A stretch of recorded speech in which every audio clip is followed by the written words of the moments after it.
Now on the crisis with Iran. That regime making new threats to down American drones as the White House prepares to unveil a new round of sanctions.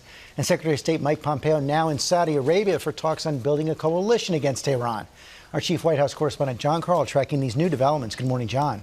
Good morning, George. The president says he will impose those new economic sanctions later today, as the Iranian military says it will strike again if any U.S. aircraft enters Iranian airspace. More defiance from Iran, as a private Iranian news agency is quoting a top Iranian military official saying his forces are capable of shooting down more American drones. Although the president called off his planned military strike, ABC News has learned that the White House quietly greenlighted a cyber attack on Iran, disabling software on computer systems used to control rocket and missile launches. This morning, a spokesman for Iran's foreign minister is saying that was, quote, a big mistake and is contrary to international law.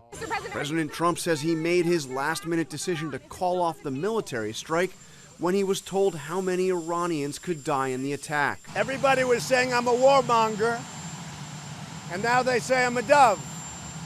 And I think I'm neither. You want to know the truth.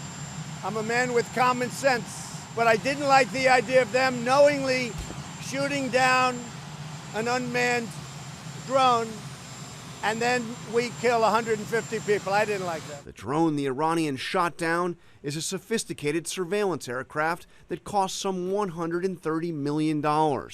National Security Advisor John Bolton and Secretary of State Pompeo had urged the military strike to retaliate, but the president said he is not looking for war. John Bolton is absolutely a hawk. It's up to him. He'd take on the whole world at one time. You know, I was against going into Iraq. Bolton's tough talk took center stage again in Israel on Sunday.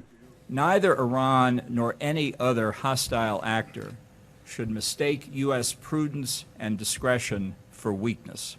The president says if it comes to war, the U.S. will, quote, obliterate Iran. But what he really wants is talks aimed at a new deal to keep Iran from getting nuclear weapons. If Iran wants to become a wealthy nation again, become a prosperous nation, we'll call it, let's make Iran great again. Does that make sense? Make Iran great again. Iran insists that the drone it shot down was flying over its airspace. The United States says it was clearly not flying over Iranian airspace, but international airspace. And the U.S. is expected, George, to present evidence to that effect later today before the UN Security Council. And John, Iran now threatening to restart their nuclear program. Of course, North Korea has a nuclear arsenal right now. The president's continuing to try to cultivate Kim Jong-un. He sure is. We learned that he sent another letter. They've been having this back and forth with letters. The president sent another personal letter to Kim Jong-un. The North Korean news agency there released that photograph of Kim Jong-un reading the letter. And George, listen to how they characterized it. They said the letter is of excellent content and talked about the extraordinary courage of President Trump, saying that Kim Jong-un would, quote, seriously contemplate the interesting content of that letter. Of course, the big question is, will there be yet another summit? And what is that content? They know, we don't. John Carl, thanks very much. Hi, everyone. George Stephanopoulos here. Thanks for checking out the ABC News YouTube channel. If you'd like to get more videos, show highlights, and watch live event coverage, click on the right over here to subscribe to our channel. And don't forget to download the ABC News app for breaking news alerts. Thanks for watching.